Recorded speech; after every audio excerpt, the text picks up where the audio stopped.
이번에는 뭐 짤막하게 예. 다루겠습니다. 조국 전 장관이 이 윤석열 전 총장의 네. 무슨 고발 사주 의혹에 대해서도 그 정보정책기획관이라는 게 가장 총장의 눈과 귀가 되는데 총장의 어떤 내락이나 지시가 없어야 그런 일을 했겠느냐 하고 또 문제를 제기를 했던데 안 나서는 데가 없으니까. 안 나선 데가 없는데 최근에 이 조국 일가와 관련해서 지금 쭉 보도된 거 보면 왜 이럴까? 왜 이렇게 살면서 본인은 또 그것에 대해서 좀 반성하고 자숙하고 성찰의 기간을 좀 가졌으면 좋겠는데 좀 이 대선 국면에서 어떻게든 윤석열한테 안갚음을 해야겠다는 듯이 그렇게 나서는지 모르겠다는 생각도 드는데요. 얼마 전에도 조국 동생 지난 2019년에 조건이 네. 그 수사 당시에는 위장의원 아니라고 그렇게 뭐 공개적으로 부인하고 있는데 이번에 보니까 위장의원 합의서가 딱 나오고 예, 합의서 나왔죠. 이런 것도 보면은 참 이 집안의 내력인가 하는 생각도 들고요. 그 집안 내력보다도 윤석열에 대한 증오심 너무 센 것 같아요. 그 사람이 제가 몇 번 말씀드렸는데 이 욕심이 너무 많거나 증오심이 너무 많으면 있죠. 냉정을 잃더라고요. 정상적인 판단을 사람이 나빠서라기보다도 상실하기 때문에 자기가 해서는 안 될 말, 그리고 사실이 아닌 말을 하게 되더라고요. 그래가지고 지금 아까 조국 전 장관 이야기했는데 그분은 지금 아마 윤석열 전 총장이 대통령 되는 거는 죽기보다 더 싫을 겁니다. 그럴 겁니다. 그래서 자기가 지금 이 재판 문제 이런 게 아니고 윤석열 총장이 옛날에 이정희 진보당입니까? 대표가 박근혜 떨어뜨리게 나왔다는 듯이 그렇게 얘기했죠. 지금 조국 전 장관은 윤석열 되는 건 자기가 진짜 눈 뜨고 있나 못볼 인견 뭐 그게 돼가지고 눈에 흙이 들어가지 않는 한 못 본다. 또 이번에 또 아까 좀 전에 말씀하신 그 위장의원 문제도 있었지만은 부산대학교에서 의전원에서 조민희가 4등인가 됐다고 30명 중에 왜 부산대는 또 그렇게 거짓말을 했을까요? 그러니까 착오라고 이야기하는데 이제 판결문에 다 나와 있다. 그러니까 착오라고 이야기하잖아요. 예. 사실은 24등인가 뭐 그랬다는 건데 30명 중에 24등. 그 조국도 그걸 따라 또 부산 의전원에 4등이란 말을 가지고 또 이야기를 했어요. 그러니까 이게 표창장 위조하고 관계없이 합격했을 수 있는데 뭐 그렇다 이야기했는데 제가 볼 때는 왜 그런 거짓말에보다도 뭐 모르고 하도 고소를 자주 하니까 그런데 요새 있죠. 판결문은 가족밖에 못 봅니다. 그렇습니다. 예. 그게 공개가 안 됩니다. 아직 확정된 판결도 아니고. 그러면 조국 장관이 전부 그렇게 생각했을 겁니다. 이거는 우리만 보는 거니까 판결문에 있는 말을 아니라고 해도 모를 것이다. 그렇게 나왔을 거예요. 아니 지금 조국이나 조민희 입장에서는 부산대에서 취소 결정을 학교 자체에서 내린 것이지 앞으로 청문회도 있고 청문 절차가 있죠. 또 소송도 할 거 아닙니까? 무슨 가처분 소송, 취소 소송 막 이렇게 하니까 그런 것에 대비해서 지금 언론 여론전 하고요. 여론전도 하고 있는데 부산대에서 그렇게 결정했다고 해서 조민이 완전히 입학 취소가 되는 건 아니죠. 경우에 따라서는 또 뒤집을 수도 있잖아요. 그래서 청문 여론이 절차도 지금 있고 난리 아니에요. 행정소송도 있을 수 대깨문들어. 있고 충분히 있는데 여하튼 여론전에서 4등이었다. 그러니까 표창장 위조 안 해도 당연히 합격할 거고 표창장 참고 자료에 불과했다.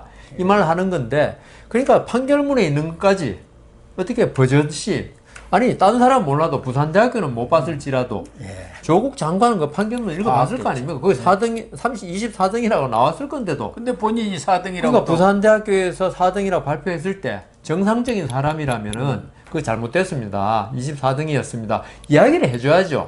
근데 부산대학교에서는 아마 그 판결문 못 봤을 수 있어요. 그거는 가족밖에 못 보니까. 그러니까 이제 그걸 그 부산대학교에서 봤을 수 있겠네. 왜냐면 영어가 4등이라 그랬어요. 그거는 맞다 그랬어요. 영어가 4등이라는 걸 갖다가 착오라고 그러면서 전체 4등인 것처럼 이야기를 했다 합시다. 그러면 조국 전 장관은 있죠. 그건 좀 잘못됐다. 그렇게 이야기를 하고 그다음 영어가 잘하니까 의사 될 자격 충분하네라고 이야기해야지. 부산대학교 말한 걸 그대로 마치 진실인 것처럼 그건 아니다 이거죠. 그러니까 너무 지금 어떤 원한에 사로잡힌 것 같다. 그런 생각이 드네요.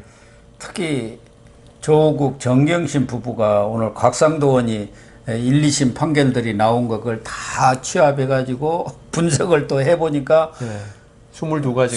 22개 예. 허위 문서를 만들었다는 거 아닙니까? 어떻게 해?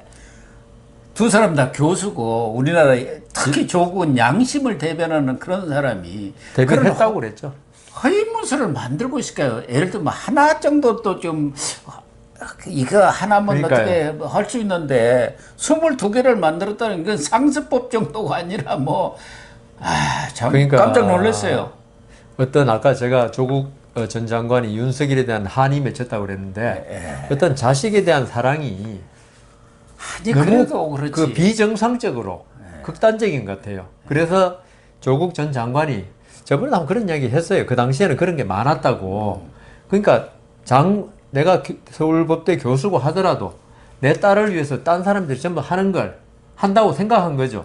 내가 한다고 해서 이게 양심을 가책을 안 느낀 것 같아요. 아예 내 딸을 위해서 하는 행동이니까 이거는 지극한 아버지의 사랑의 일종이다. 그러니까 그렇게 22가지나 막 할 수 있는 거지.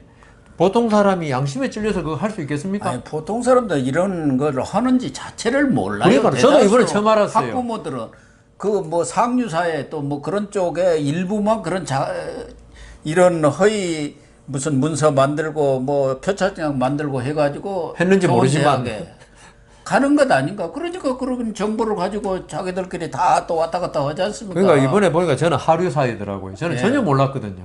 이런 거 자체가 있는지를 누가 아닙니까? 모르죠. 예. 스펙 뭐 이렇게까지 그러니까요. 그냥 만들어내고 한 것은 상상도 보통 사람들은 그러게요. 못하죠. 예.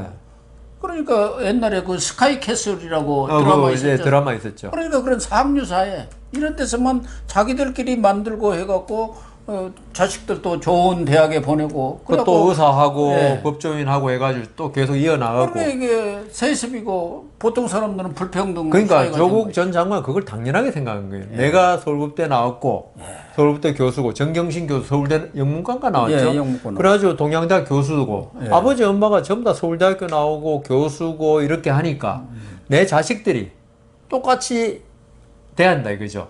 그게 되기 위해서는 보니까 정상적인 방법으로는 좀 되기 힘들다.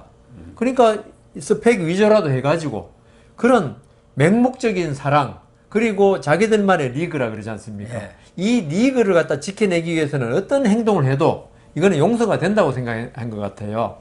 근데 조국 전 장관이 있죠. 지금 전혀 반성 같은 거 없잖아요. 예. 그게 바로 그런 지금 우리 뭐 심리학에서 확증 편향이라고 그러잖아요. 확증 편향이죠. 예, 조국 전 장관 자기가 하는 행동은 다 옳다고 생각해요. 정의에 맞고. 그러니까 반성이 안 되죠. 반성하라 해봤자 반조국적인 사람밖에 안 되죠.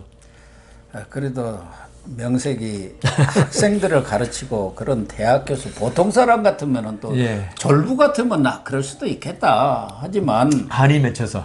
학생들을 가르치는 그런 교수가 이런 허위 문서를 22건이나 만들고 그러면은 정말 양심의 가책을 느껴서라도 우리 같으면은 부끄러워가지고 어디다가 얼굴을 두고 다닐 수가 없을 것 같은데. 그러니까요. 지금 대선 국면에서 조국하고 추미애가 지금 제일 난리 법석을 치고 있지 않습니까? 그래가지고 여기다가 표적 좌표 찍고 저기다 좌표 찍어갖고 윤석열 공격, 김건희 씨 공격하다가 안 되면 또 윤석열로 갔다가 또 뭐 고발 사주라는 것까지 나왔다. 한동훈으로 갔다가 뭐 별것을 지금 다 하고 있지 않습니까? 그 추미애도 사실은 그 아들 병역 문제, 예. 그 정권 바뀌면 또 어떻게 될지 모르잖아요. 지금 판결 받은 것도 아니니까 검찰 조사에서 끝났으니까.